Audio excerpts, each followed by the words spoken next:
महाराष्ट्र आणि मध्य प्रदेश बॉर्डरला आपल्या आदिवासी समाजाचे क्रांतिकारक क्रांतीवीर खाज्या नाईक यांच्या पावन भूमीवर पावन पर्वतावर आपण आलेला आहोत। हा विकासापासून तो कोसो दूर आहेच, तरी परंतु एक आदिवासी जमातीचा एक क्रांतिकारक होऊन गेला। या स्थळी मी आता आलेला आहो। या स्थळी आपल्याला सर्वांना माहीत आहे की यापूर्वीही आमचे महाराष्ट्र राज्याचे आदिवासी मंत्री माननीय अशोकरावजी उईके येऊन गेले।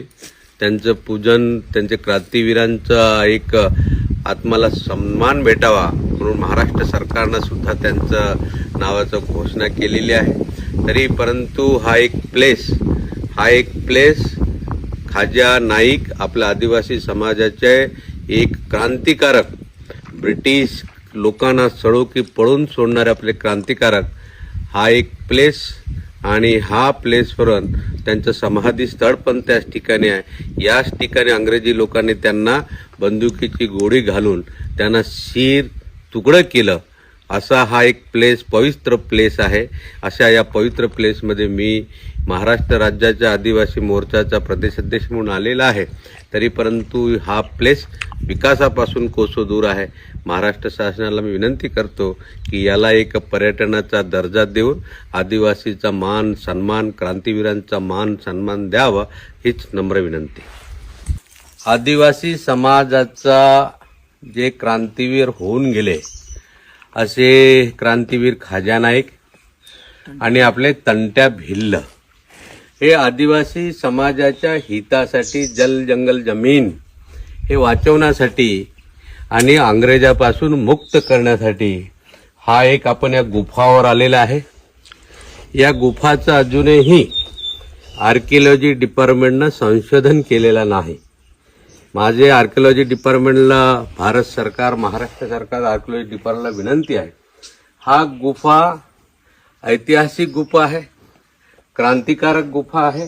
या गुफाचं संशोधन करून एक आदिवासीचा अस्मिता, आदिवासी समाज ज्या अंग्रेजापासून कशा पद्धतीनं लढायचं, आणि इकडे आपल्या मध्य प्रदेशमध्ये तंट्या भिल्ल, महाराष्ट्रामध्ये आमचे क्रांतीवीर खाज्या नाईक आणि असे असंख्य क्रांतीवीर आमच्या भारत देशाला स्वतंत्र करण्यासाठी, जल जंगल जमीन वाचवण्यासाठी त्या काळाच्या वेळेस हा एक गुफा बनलेला आहे।